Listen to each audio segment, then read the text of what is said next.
नमस्कार. आज 19 नोव्हेंबर 2023 ज्येष्ठ साहित्यिक राजन खान सर गुरुजी माझ्यासोबत आहेत. आज त्यांचा वाढदिवस आणि त्या वाढदिवसानिमित्तानं मला गुरुजींना एक खोचक प्रश्न विचारावासा वाटतो. खरं म्हणजे तो खोचक असला तरी व्यापक आहे, हे आम्हाला जाणवत राहतं आणि आपल्या सगळ्यांनाच त्याचे उत्तर मिळावं म्हणून हा गुरुजींना प्रश्न विचारतो की गुरुजी, सर्वांशी बोलत असताना आधीमध्ये एक वाक्य वापरतात की मी 40 लाख वर्षाचा आहे. तर गुरुजी ह्याबद्दल सांगा ना आम्हाला की 40 लाख वर्ष हा शब्द का वापरता तुम्ही? अगदी साधं आहे. आपण सगळ्यांच्या आयुष्यात थोडं विज्ञान येतं आणि विज्ञानात मानववंशाची एकूण कहाणी सांगितलेली असते. या कहाणीमध्ये कळतं की काहीतरी 5 कोटी वर्षापूर्वी किंवा 5,000 कोटी वर्षापूर्वी मानवाच्या अंशाचा जन्म झाला. पण माणूस झाडांवर राहत होता वर, आणि त्याचं सगळं आयुष्य झाडांवरच चालायचं. जमिनीवर तो क्वचित उतरत असे आणि त्यावेळेस तो 4 पायांवर चालत असे. असं म्हटलं जातं की 40 लाख वर्षापूर्वी माणूस झाडावरनं पहिल्यांदा जमिनीवर उतरला आणि जे त्याचे पुढचे पाय आहेत त्यानं हळूहळू जमिनीवर उतरल्यावर आपल्या 4 पायांवर उभं राहून मान वर करून आसपास पाहण्याचा प्रयत्न केला की आपल्यावर काही संकट येत आहे का, किंवा आपल्याला जगण्याच्या काही संधी आहेत का, हे शोधायला त्यानं सुरुवात केली. आणि हळूहळू त्याच्या पाठीचा जो कणा आहे तो सरळ झाला आणि त्याचे पुढचे पाय वर आले, खालचे पाय खालीच राहिले. आणि गंमत अशी आहे की जगातला हा एकमेव प्राणी त्या 40 लाख वर्षापूर्वी विकसित होत गेला की जो एवढ्याशा आपल्या फुटभर पायावर उभं राहायला शिकला, संतुलन करायला शिकला. आणि त्याच्यानंतर त्याच्या मेंदूची वाढ झाली. तो आडवा नव्हता मेंदू झाला उभा मेंदू झाल्यामुळं त्याची अक्कल वाढायला लागली, त्याच्या मेंदूतली केंद्र वाढायला लागली, त्याच्या मेंदूचा विकास झाला. तर ही कृती झाली त्याला 40 लाख वर्ष झाली. तो स्वतःच्या पायावर उभं राहिला आणि सरळ उभा राहिला आणि तिथून त्याला अक्कल आली असं म्हटलं जातं. त्यामुळं मला वाटत राहतं की मानवाचा खऱ्या अर्थानं माणूस म्हणून जन्म, त्याच्या आधी तो जनावर होता, त्याचा माणूस म्हणूनचा जन्म आहे तो 40 लाख वर्षापूर्वी झाला. आणि मग ते माणसाचा प्रवास, तर मला असं नेहमी वाटत राहतं की बीजांड आईचं आणि शुक्रजंतू पित्याचे हे जागतिक पातळीवर एकच आहेत. म्हणजे आपल्याला ते काहीतरी फार लाड पडलेला असतो स्वतःचा की माझाच वंश वाढला पाहिजे, माझाच वंश वाढला पाहिजे. माझा वंश म्हणताना ते व्यक्तिगत माझा असं म्हणण्यापेक्षा मला नेहमी वाटतं की माझा वंश म्हणजे मानवी वंश. कोण कोणाची मुलं कोण कुठं जन्माला घालतंय हे फार महत्त्वाचं नाही. मानव हा एक कुटुंब आहे आणि सगळ्या मानवांचे शुक्रजंतू आणि बीजांड एक समान दर्जाचे आहेत. तर मग ते 40 लाख वर्ष तिथून आली की तिथून माणसाचा प्रवास सुरू झाला आणि सगळी माणसं एकच आहेत, एकाच अंशातली आहेत. आपल्या आपल्या शुक्रजंतूचं ठेकेदारी आपल्याला पडलेली असते. मला ती तशी वाटत नाही. मला जगातली सगळी माणसं जन्माला येणारी सगळी माणसं ही माणसाच्याच अवलती वाटतात आणि त्या नजरेनं पाहायची जगाकडं सवय लागली. मला सगळं जग आपलं कुटुंब वाटतं. प्रत्येक माणूस, आणि प्रत्यक्षात तसं पाहायला गेलात तुम्ही तर प्रत्येक माणूस तुम्ही घेत गेलात तर पृथ्वीवरचा प्रत्येक माणूस एकमेकांचा रक्ताचा नातेवाईक आहे. आणि माझा जो काही एकूण झगडा आहे तो माणसानं कृत्रिमपणे केलेले जे आपापसातले भेद आहेत त्यांची यादी अफाट आहे. माणूस कशातही भेद करतो, म्हणजे काय भेद करत नाही अशी एकही गोष्ट नाही. नुसत्या जाती धर्मापुरतं नाही आहे. कोणी कसले कपडे घालायचे, किती महागडे आणि किती स्वस्त कपडे घालायचे याचे पण भेद आहेत. उंचीचे भेद आहेत, रंगाचे भेद आहेत, दिसतो कसा याचे भेद आहेत, नाकाच्या नाकपुड्यांचे सुद्धा भेद आहेत, कोणाची नाकं कशी आहेत वगैरे. काय असे ना, वरचं स्ट्रक्चर कसंही असलं, वरची रचना कशी असली, इमारत कशी असली, तर आतला जो पाया आहे सगळा तो सगळ्या माणसांचा एकसारखाच आहे. म्हणजे ती एक चमत्कारिक गोष्ट वाटते निसर्गाची मला की माणसाला तोंड आहे ना माणसाच्या तोंडाच्या ठिकाणीच मिळालेलं असतं आणि त्याची जी गांड आहे ना ती गांडीच्याच ठिकाणी मिळालेली असते. हे आश्चर्यकारक आहे. आणि तरी माणसं एकमेकांना वेगवेगळं समजतात.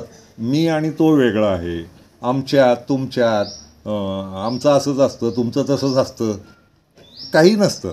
तोंड आणि गांड हा प्रवास या सगळ्या पृथ्वीवरच्या मानवांचा एकसारखा आहे. तर मग जर तिथं एकसारखं आहे तर बाकीच्या बाह्यांगाला एवढी किंमत देऊन त्याचे भेद का बाळगायचे? तर या मूर्खपणात एक म्हणजे उभं राहून त्याला अक्कल आली असं झालं असलं तरी त्या अकलेत नको त्या गोष्टी पण खूप शिरल्या आणि तो दुसऱ्या माणसाकडं पाहायला शिकला उभं राहून. आणि तो पाहायला लागला की याची उंची किती आहे, आपली उंची याच्यापेक्षा जास्ती आहे का, तो आपल्यापेक्षा उंच आहे का, आणि उंची कशा कशात, मग ती जातीत आली, धर्मात आली, देशात आली, भाषेत आली, प्रदेशात आली, कपड्यात आली, लिंगात आली. बाईला माणूस म्हणून आपण किंमत द्यायला तयार होईना, बाई बाई ठरली, पुरुष पुरुष ठरला, दोघंही हिणकसच आहेत.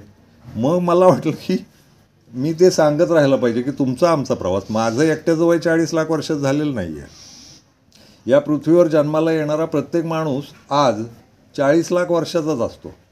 तर मग मला नेहमी वाटत राहतं की 40 लाख वर्षाच्या एकच समाजात आपण वावरतो आहोत, तर मग सगळ्यांचे मेंदू माणूस म्हणून एक समान असले पाहिजेत.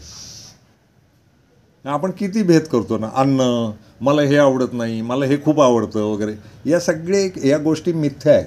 कपडे घालणं, भारी कपडे घालणं, मला कळलेलं नाही 12 रुपये मीटरचा कापड आणि 12,000 रुपये मीटरचं कापड, यात काम काय आहे कापडाचं? तर ते काम कापड करतं ना, हे कुठून आलं? आणि मग ते विशिष्ट ठिकाणी जाताना सूट बूटच घालून गेलं पाहिजे, तुम्ही दिसलं कसं पाहिजे, मग आरशात कसं दिसलं पाहिजे, केस कसे असले, किती ढोंग कराल बरं. इनमीन तुम्ही 40 लाख वर्ष जरी जन्माला आलेले असला तरी तुम्हाला प्रत्यक्षातली मौत आहे ना ती फार पटकन आहे. म्हणजे अक्षरशः 100 वर्षाचं जरी आयुष्य गृहीत धरलं तरी त्या एकूण काळाच्या परिघात किंवा अवकाशात पाहिलं तर तुम्ही कणभरसुद्धा जगत नाही.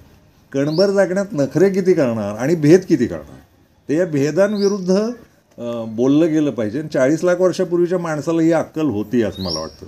पण मधल्या पिढ्यांनी ना हे नव्या नव्या गोष्टी खूप शोधल्या. आमचं घर भारी आहे, यांचं घर छोटंच आहे. मला नेहमी आश्चर्य वाटतं जगातल्या सगळ्या लोकांना घरं का नाहीत, जगातले सगळे लोक एक समान का वागत नाहीत?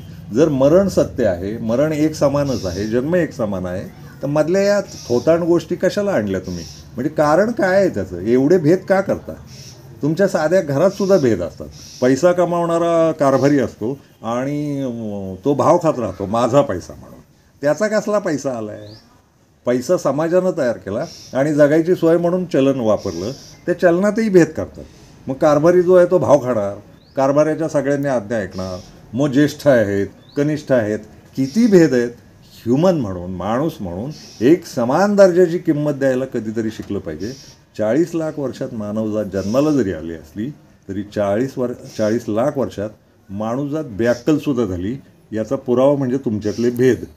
या भेदांचं काय वाटोळ करायचं, लोणचं घालायचं? म्हणजे मला पुन्हा मृत्यूचं आठवतं. मरणारच आहोत तर काय या तुमच्या भेदांनी फरक पडतो? मग इतिहासातली मडी उकरायची, हा आमच्या जातीचा महापुरुष, तो तुमच्या जातीचा महापुरुष. अरे जात आली कुठून घंट्यांनो? तोंड आणि गाण या प्रवासाला जात असू शकते का? धर्म असू शकतो का? देव असू शकतो का? भेद असू शकतो का? लिंगभेद असू शकतो का? अन्न खायचं आहे, पचवायचं आहे, त्याचं गूळ तयार करायचं आहे आणि गांडीतनं पाडायचं आहे, बाहेर हागायचं आहे. हागण्याच्या कृतीला कुठला भेद आला आहे? या जगण्यातली सगळ्यात मेजर गोष्ट आहे हागायला होणं. एकदा हागायला बंद झाली की तुमचं आयुष्य संपलं. इतकं साधं आहे हे. सर्व समान, कॉमन, मराठीत ज्याला कॉमन म्हणता तुम्ही तसं आहे. मग एवढं कॉमन असताना तुम्ही आपापसात कसं करता ना? ते आमची जात, आमचा धर्म, आमचा देश, आमचा प्रदेश, आम्ही इकडले, तुम्ही तिकडले. अरे काय चाललंय? मरणाची सुद्धा भीती वाटत नाही टोणग्यांनो? भंपकपणाच आहे. मरण समान आहे ना सगळ्यांना. मरणाला काय आली जात, धर्म? तो अमक्याचा शुक्रजंतू आहे ना फार प्रबळ आहे आणि तो कधी मरत नाही असं झालंय का? अतिशय प्रबळ पराक्रमी पुरुष किंवा स्त्रिया गचकल्या. गचकणं जर सत्य असेल ना तर या मधल्या भेदांना काय किंमत आहे? म्हणून मग मी जाऊन बडबडत राहतो की आपण सगळी 40 लाख वर्षापूर्वी जन्माला आलेलो, मी एकटा नव्हे, तुम्ही सगळे सुद्धा 40 लाख वर्षापूर्वी जर जन्माला आलो असू तर तो प्रवास आणखी लाखो वर्ष समानतेनं एक बरोबरीनं का नाही चालू आणि काय गरज आहे. आणि बरं महत्त्वाचा मुद्दा असा आहे, या भेदांनी सुख नाही मिळत ना हो कोणाला. बरोबर. या भेदांनी दुःखच जन्माला येतात. तुम्हाला आज स्वतःला पाठ असतं, तुमचे जे मेंदूतली केंद्र आहेत ना, तुम्हाला स्वतःला पाठ असतं की आपण दुसऱ्या माणसासारखेच आहोत.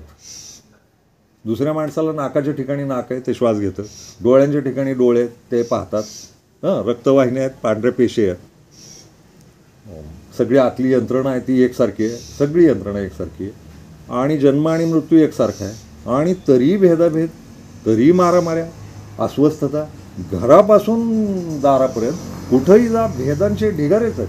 म्हणजे घरं पण आपली सुखी नाहीत, भेदाच्या बाहेर नाही आहेत.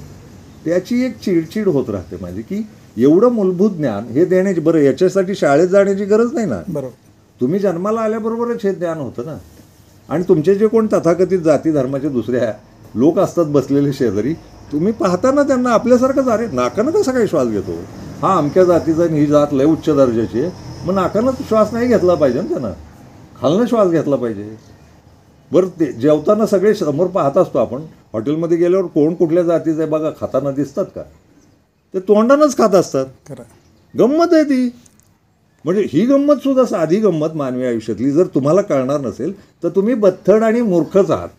आणि मग मिशांना पीळ देऊन आमच्या जातीत वगैरे, तुमच्या जातीत काय रे, तू जेवलं की गूच हाकणार आहे. तुमच्या जातीत काही नाही. तू खालच्या जातीचा आणि वरच्या जातीचा आणि या देशाचा आणि त्या देशाचा असलं म्हणणं भंपकपणाचंच आहे. कुणी घ्या, अमेरिकेचा राष्ट्राध्यक्ष ते भारतातला राजन खान नावाचा अतिशय क्षुद्र सामान्य माणूस, या दोघांच्या गांडीचं माप एकच आहे. आणि हे गूच हाकणार. त्यामुळं पहिल्या क्रमांकाचा श्रीमंत, पहिल्या क्रमांकाचा गरीब, कसले भेद आहे ते. कष्ट करा, कमवा, अन्न खा आणि शांतपणे मारा आणि दुसऱ्या माणसाला माणूस म्हणून किंमत द्या. इतकं साधं आहे. आणि विज्ञानानं आणखी एक बरी गोष्ट करून ठेवली, चालेल ते विज्ञानाला तुम्ही मारू नाही शकत. मानवी जन्म हेच विज्ञान आहे मुळात. बरोबर. तुम्ही जे भंपकपणे समजता की वस्तूंचा शोध लागायला सुरुवात झाल्यावर वगैरे विज्ञान जन्माला आलं, हे एक आणखी बोगस विधान तयार होतं. ही सृष्टी हे विज्ञान आहे. या सृष्टीत चाललेल्या घडामोडी हे विज्ञान आहे. या सृष्टीनं माणूस जन्माला घातला हे विज्ञान आहे. शुक्रजंतू हे विज्ञान आहे. बीजांड हे विज्ञान आहे. तुमच्या रक्तातल्या पेशी हे विज्ञान आहे. आणि विज्ञानानं आणखी एक गंमत केली, तुम्ही एवढे अब्जावधी भेद पृथ्वीवर जन्माला घातले, पण गंमत अशी आहे 4च रक्तगट आहेत जगात. 850 कोटी लोकसंख्या आहे असं गृहीत धरलं, भागिले 4 करा, मजा येईल. तुम्हाला कळेल, अरे आपल्याच रक्तगटाचे लोक दुसऱ्या धर्मात सुद्धा आहेत, दुसऱ्या जातीत सुद्धा आहेत. 4च रक्तगट दिले, हे बरं झालं. नाही तर प्रत्येक जातीचा रक्तगट, प्रत्येक लिंगाचा रक्तगट, प्रत्येक देशाचा रक्तगट, हे मराठी बोलतात म्हणून यांचा रक्तगट वेगळा, हे कानडी बोलतात म्हणून यांचा रक्तगट वेगळा, असं जर झालं असतं मजा आली असते. बरं झालं तुमच्या हातात ते नाही. हे जे भेदिक लोक आहात ना तुम्ही, तुमच्या हातात काही ठेवलेलं नाही विज्ञानात. जन्मही ठेवलेलं नाही, मृत्यू ठेवलेलं नाही. माणसाला शुक्रजंतू जन्माला घालता येत नाही संशोधन करून, आणि मृत्यूवर मात करता येत नाही. वय वाढवता येईल, आता ते संशोधनं चालू आहेत आणि ते काय विज्ञानानं खूप क्रांती केली आहे. क्रांती करून करून काय करणार आहे. इथल्या माणसांना मरावंच लागणार. तुम्ही चंद्रावर जा, मंगळावर जा, प्लुटोवर जा, नेपच्यूनवर जा, कुठेही जा, माणसाला मरण एकमेव आहे. मरण हेच इतकं विज्ञानाचं मोठं सत्य आहे ना, त्याच्यात का नाही येत तुमच्या मराठीत सांगायचं म्हणजे इक्वॅलिटी, आम्ही तिला इंग्लिशमध्ये समानता म्हणतो, ती आली पाहिजे. आणि तुम्हाला तुमचीच कळली पाहिजे ना मूर्खांनो. तुम्ही काय करत राहता, आम्ही इकडले, कुठले इकडले, तुम्ही इकडं आलाय, पाहुणे आलाय, मरणार आहात, कशाला भेद करता. म्हणून मग ते आलं की आपण सगळी 40 लाख वर्ष, मला तुम्ही सगळे समकालीन वाटता. मी कधी कोणाच्या वयाचा भेद नाही केला, लहान मुलांशी सुद्धा नाही केला, म्हाताऱ्या माणसांशी सुद्धा नाही केला. मला सगळे इक्वल वाटतात. आणि मी मैत्री करायला, माझ्या जन्माचा उद्देश या पृथ्वीवरच्या प्रत्येक माणसाशी मैत्री करायची. शत्रुत्व केलं तरी माणूस म्हणूनच किंमत देऊन करायची. त्याचा भेद नाही करायचा की ते अमक्या जातीचं आहे म्हणून तसं वागतंय, ते तमक्या देशातलं आहे आणि तमक्या धर्माचं आहे. अजिबात नाही. सगळी माणसं एक समान वाटतात मला. मग त्यातले राग लोभ सगळ्या 9 भावना आहेत, त्या 9 भावना एकसारख्याच आहेत, रक्तगट एकसारखे आहेत. मी कुठल्या धर्माचा, मला काही झालं तर तुम्हाला दुसऱ्या धर्माचा आणून त्याचं रक्त चढवावं लागतं. तर ही जगातला तो रिवाज आहे. ते विज्ञानानं केलेली प्रगती आहे. एकमेकांच्या रक्तावर माणसं जगतात, है ना? खरं. एकमेकांचं रक्त पिऊनही जगतात आणि एकमेकांच्या रक्तावरही जगतात. तर त्यातलं रक्त पिऊन जगणं आहे ना, दंगली करून, मारामाऱ्या करून, द्वेष करून, भेद करून, दुसऱ्याबद्दल केळस बाळगून, ते बंद होऊन एकमेकांच्या रक्तावर जगलं पाहिजे. आपण प्रत्यक्षात सुद्धा रक्ताचे नातेवाईक आहोत, पृथ्वीवरची सगळी माणसं. आणि साधारण अजून 1 लाख वर्षांनी आपलं आयुष्य 41 लाख वर्षांचं होईल. म्हणजे पुढच्या लाख वर्षात मी जर जिवंत असेल तर लोकांना सांगेन की आपलं वय 41 लाख वर्षांचं झालेलं आहे. कालगणना करतोच माणूस. माणसानं, विज्ञानानं दिलेली अक्कल आहे माणसाला की कालगणना करायला शिक तू, ते जन्मतारखा वगैरे लिही, कोण कधी जन्माला आलं वगैरे. तर मला असं वाटतं की मी 40 लाख वर्षापूर्वी होतो. तोच अंश चालत चालत शुक्रजंतू आणि बिजांडाचाच अंश चालत चालत माझ्यापर्यंत आला. तर 40 लाख वर्ष माझा प्रवास झाला. तुमचाही होतो आहे, तो तसाच चालत राहणार. मला माझ्या देहाला मृत्यू येईल, प्रत्यक्षात मानवी समाज मरणार नाही. बरोबर. तो हा 40 लाख वर्षाचा प्रवास आहे. हे याचं साधं आणि एवढं दीर्घ असं उत्तर आहे. यातल्या काही तुम्हाला वावगं वाटण्याच्या शक्यता असलेले शब्द उच्चारले मी, तर हे मी तयार केलेलं नाही. हे आपल्या भाषेत आहेत, आपल्या संस्कृतीत आहेत आणि आपल्या पूर्वजांनी शिकवलेले आहेत. मी जे जे शब्द उच्चारले, जे तुम्हाला कदाचित अश्लील तोही भेद करून ठेवला आहे तुम्ही, तर ती एक मजा आहे तुमची. तर हे शब्द मी तयार केलेले नाही, माझ्या पूर्वजांनी मला भाषेत शिकवले, ते उच्चारले. क्षमा करा जर काही चुकलं असेल तर. धन्यवाद. गुरुजी, फार मौलिक गोष्टी आम्हाला तुमच्याकडून ऐकायला मिळाल्या. खरं म्हणजे 40 लाख वर्षाचा प्रवास 10-15-20 मिनटात संपवणं तशी अवघड गोष्ट आहे. तरी गुरुजींनी खूप मौलिक माहिती दिली. गुरुजींना परत एकदा दीर्घायुष्याच्या खूप साऱ्या शुभेच्छा आणि वेळ दिल्याबद्दल धन्यवाद.